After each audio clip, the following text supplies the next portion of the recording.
പക്ഷെ ഞാനിത് പറയുമ്പോൾ കമ്മ്യൂണിസം എന്ന പ്രത്യയശാസ്ത്രത്തെക്കുറിച്ച് മനസ്സിലാക്കാതെ അരിക്കും തുണിക്കും പണിക്കും വേണ്ടി കമ്മ്യൂണിസ്റ്റ് പാർട്ടിയുടെ കൂടെ കൂടിയ ഒരുപാട് ആളുകൾ ഉണ്ടായിരിക്കാം. അത്തരം ആളുകളോട് അടിസ്ഥാനപരമായി പറയാനുള്ളത്, വലാ തഖ്ഫു മാ ലൈസ ലക ബിഹി ഇൽമ്. നിങ്ങൾക്ക് വിവരമില്ലാത്ത ഒന്നിന്റെ പിന്നാലെ പോകണ്ട. കമ്മ്യൂണിസം എന്താണെന്ന് നിങ്ങൾ പഠിച്ചിട്ടുണ്ടോ? പോയിക്കോ. കമ്മ്യൂണിസം എന്ന ഒന്ന് പഠിച്ചിട്ടത് മതത്തിനെതിരാണെന്ന് നിങ്ങൾക്ക് ബോധ്യമുണ്ടോ? മാറിക്കോ.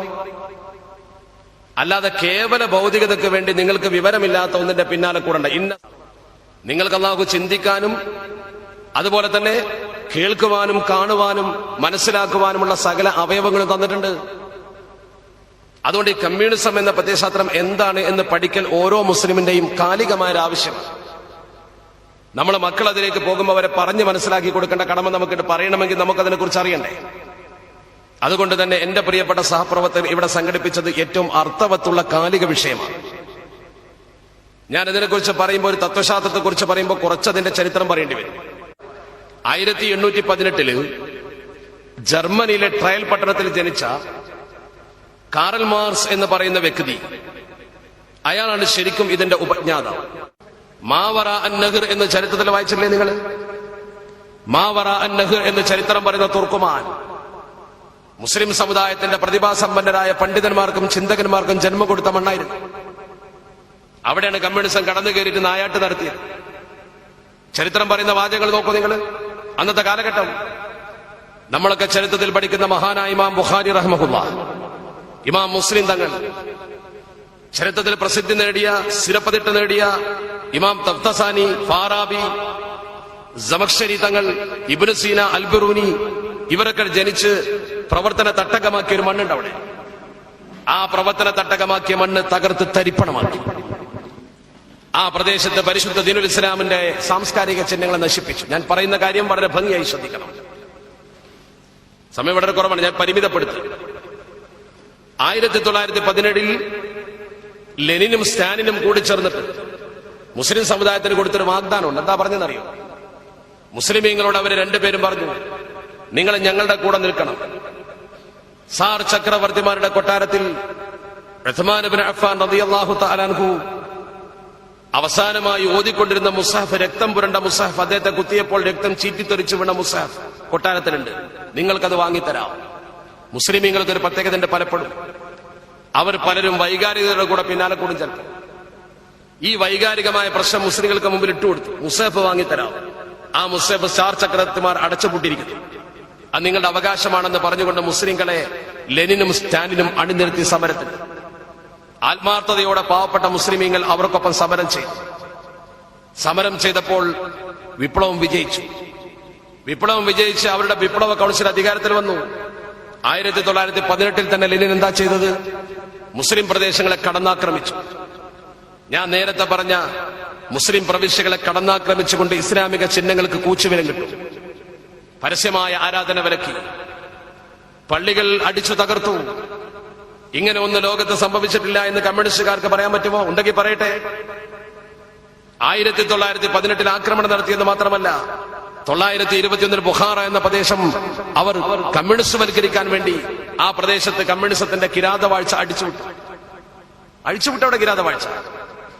1934 100,000 മുസ്ലിമീങ്ങളെ റഷ്യൻ ചെമ്പട തുർക്കുമാനിൽ കശാപ്പ് ചെയ്തു എന്ന ചരിത്രം. 100,000-ഓളം വരുന്ന മുസ്ലിമീങ്ങളെ തുർക്കുമാനിലാണ് കൊന്നത്. ഇസ്ലാമിന്റെ ഈറ്റില്ലമാകുന്ന പ്രദേശത്തെ മുസ്ലിങ്ങളുടെ ഷിആർ നശിപ്പിച്ചു. ചരിത്രമാണ് ഇത്. നാളെ ഇവിടെ വരാൻ പോകുന്നൊരവസ്ഥയാണ് നമ്മൾ കണ്ണു തുറന്ന് ചിന്തിച്ചില്ലെങ്കിൽ. അതൊരു ദിവസം കൊണ്ട് സംഭവിച്ചതല്ല. 917 തുടങ്ങി 934 അതെത്തിയത്. വർഷങ്ങളുടെ പരിശ്രമ ഫലമായി മനുഷ്യന്റെ മനസ്സുകൾക്ക് കടന്നു കയറാനും അധികാരമുറപ്പിച്ചാൽ അടിച്ചമർത്താനും. ഞാൻ പറയാം, നമുക്ക് ഉദാഹരണങ്ങളുണ്ട്. പാവപ്പെട്ട മുസ്ലിം സമൂഹത്തെ പട്ടിണിക്കിട്ട് 30 ലക്ഷത്തെ കൊന്നു. ചരിത്രമേ ഞാൻ പറയുന്നുള്ളൂ, ആരെയും ആക്ഷേപിക്കുന്നില്ല. പ്രതിവിപ്ലവകാരികൾ എന്ന് പറഞ്ഞുകൊണ്ട് 1937-39 ഇടയ്ക്ക് 5 ലക്ഷം മുസ്ലിങ്ങളെ തടവിലിട്ടു. അവരാണ് ഇപ്പൊ ഗോണ്ടോനാമ തടവറ എന്ന് പറഞ്ഞുകൊണ്ട് അമേരിക്കയെ കുറ്റപ്പെടുത്തിയിട്ട് നമ്മൾ ആവേശം കൊള്ളിച്ചിട്ട് യാസർ അറഫാത്തിന്റെ ആളുകളായി കൂടെ നിൽക്കുന്നത്. ജൂതരാഷ്ട്രം നിലവിൽ വന്നപ്പോൾ ജൂതരാഷ്ട്രത്തിന് ആദ്യം അംഗീകാരം കൊടുത്തുകൊണ്ട് പലസ്തീന്റെ മക്കളെ വേദനിപ്പിച്ചവർ യാസർ അറഫാത്തിന്റെ ചിത്രം വരച്ചു വെച്ചുകൊണ്ട് മുസ്ലിം പ്രദേശത്തേക്ക് കടന്നു വരാൻ ശ്രമിക്കുന്നു. സദ്ദാം ഹുസൈന്റെ പേര് പറഞ്ഞുകൊണ്ട് അമേരിക്കയെ എതിർത്തുകൊണ്ട് മുസ്ലിമുകളുടെ മനസ്സിൽ ഇടം കിട്ടാൻ മത്സരിക്കുന്നു. അവന്റെ കാപ്പട്യം തിരിച്ചറിയണം. ഇന്നലകളിൽ മുസ്ലിം ഉമ്മത്തിന്റെ ചോര കൊണ്ട്, ഈ സമുദായത്തിന്റെ കബന്ധങ്ങൾ കൊണ്ട് സൈബീരിയൻ മലമടക്കുകളിൽ ചിത്രം വരച്ച ആളുകളാണ് ഇന്ന് മുസ്ലിം ഉമ്മത്തിന്റെ മുമ്പിലേക്ക് കടന്നു വരുന്നത്. സൈബീരിയയിലെ മലമടക്കുകൾക്ക് സംസാരിക്കാൻ കഴിയുമായിരുന്നെങ്കിൽ സോവിയറ്റ് റഷ്യയിലെ ഭരണാധികാരികൾ മുസ്ലിങ്ങളെ കൊണ്ടുപോയി കൊന്നു കുഴിച്ചു മൂടിയതിന്റെ ചരിത്രം പറയുമായിരുന്നു. ആ പ്രദേശത്ത് ഒരുപാട് മനുഷ്യന്റെ തലയോട്ടികളുണ്ട്. ലോക ചരിത്രകാരന്മാരെടുത്തു ധരിച്ചിട്ടുണ്ട്. 1949 മാവോ കമ്മ്യൂണിസ്റ്റുകാർ തുർക്കിസ്ഥാൻ പിടിച്ച് ചൈനയോട് ചേർത്തു. ആ തുർക്കിസ്ഥാൻ പിടിച്ചെടുത്തുകൊണ്ട് മാവോയുടെ നേതൃത്വത്തിൽ കമ്മ്യൂണിസ്റ്റ് സേന മുസ്ലിം സമൂഹത്തെ വേദനിപ്പിച്ചുകൊണ്ട് ആ പ്രദേശം ചൈനയോട് ചേർത്തു. ചൈനയിൽ പിന്നെ ഇസ്ലാമിനെതിരെ എന്തൊക്കെ ദുഷ്പ്രവർത്തനങ്ങളാണ് നടന്നത്? ചരിത്രം പഠിച്ചു നോക്കൂ നിങ്ങൾ. ഇസ്ലാമിന്റെ ഷിആറുകളെ നശിപ്പിക്കാൻ ചൈനയിൽ എന്തൊക്കെ നടന്നു?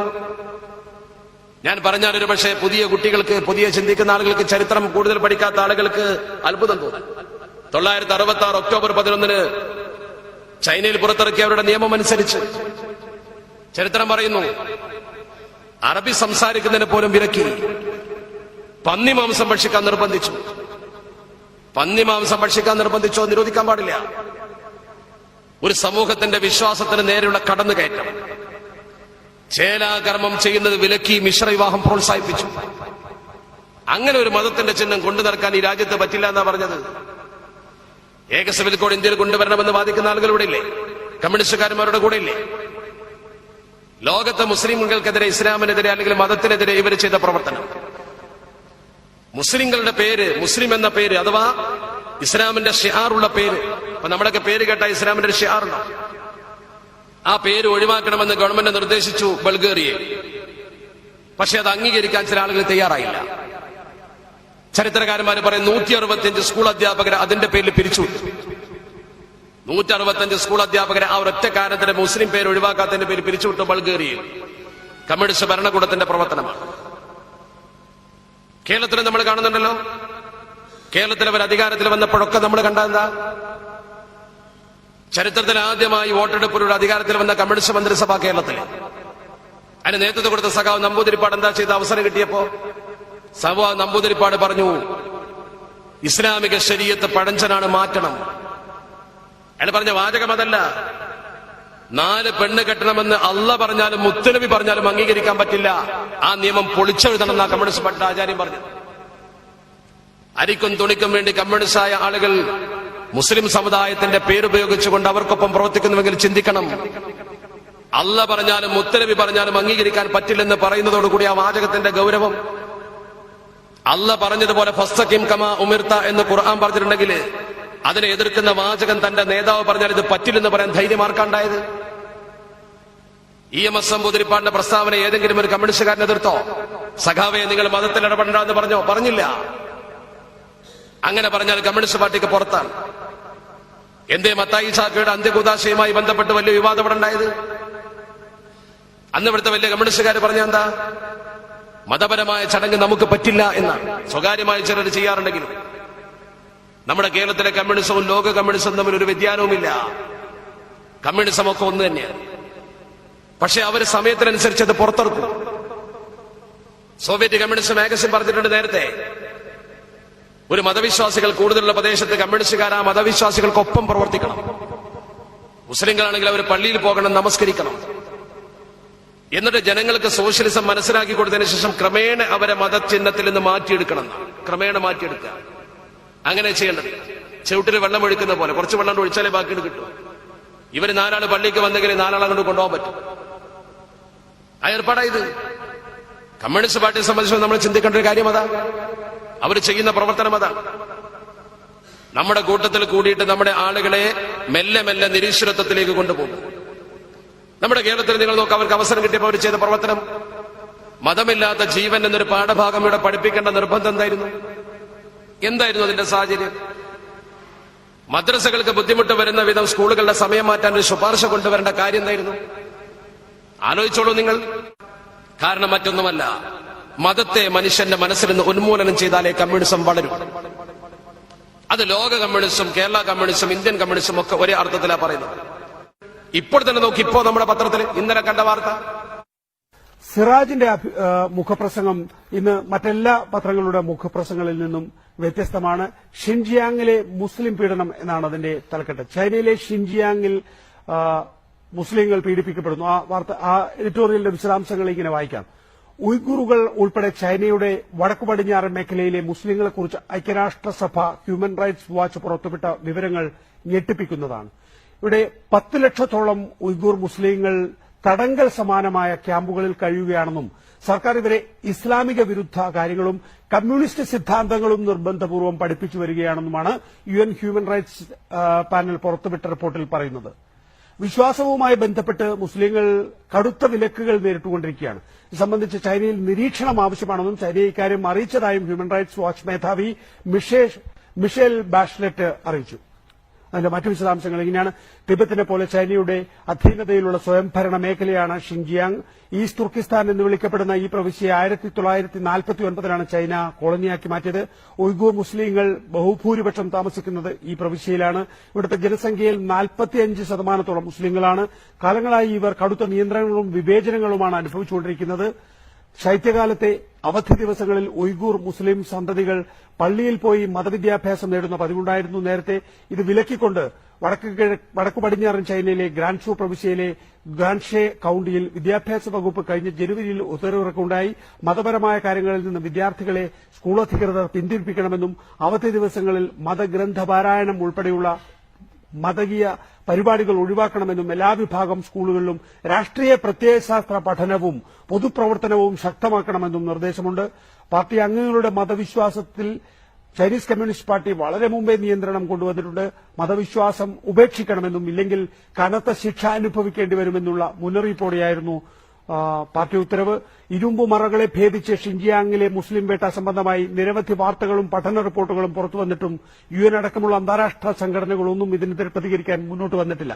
മുസ്ലിങ്ങളുടെ മൌലികാവകാശ സംരക്ഷണത്തിന് വേണ്ടിയുള്ള പോരാട്ടങ്ങളെ തീവ്രവാദ പ്രവർത്തനമായി ചിത്രീകരിക്കുന്ന ഭരണകൂടത്തിന്റെ ശ്രമങ്ങളിൽ അന്താരാഷ്ട്ര സമൂഹം വഞ്ചിതരാകരുത്. തങ്ങളുടെ കിരാത നടപടികളുമായി മുന്നോട്ടു പോകാൻ കമ്മ്യൂണിസ്റ്റ് ഭരണകൂടത്തിന് ഇത് ധൈര്യം നൽകുന്നു. ആഗോള സമൂഹത്തിന് മുസ്ലിങ്ങളെ അടിച്ചൊതുക്കാനും വംശനാശം വരുത്താനുള്ള ഒരു തുറുപ്പുചീട്ടാണെന്നും ഇത് തീവ്രവാദവും ഭീകരവാദവും ഇപ്പോൾ ഹ്യൂമൻ റൈറ്റ്സ് പാനൽ പുറത്തുവിട്ട റിപ്പോർട്ടിന്റെ അടിസ്ഥാനത്തിലെങ്കിലും UN പ്രശ്നത്തിൽ ഇടപെടേണ്ടതാണെന്ന് സിറാജാണ് മുഖപ്രസംഗം എഴുതിയിരിക്കുന്നത്. ഇതാണ് ഇന്നത്തെ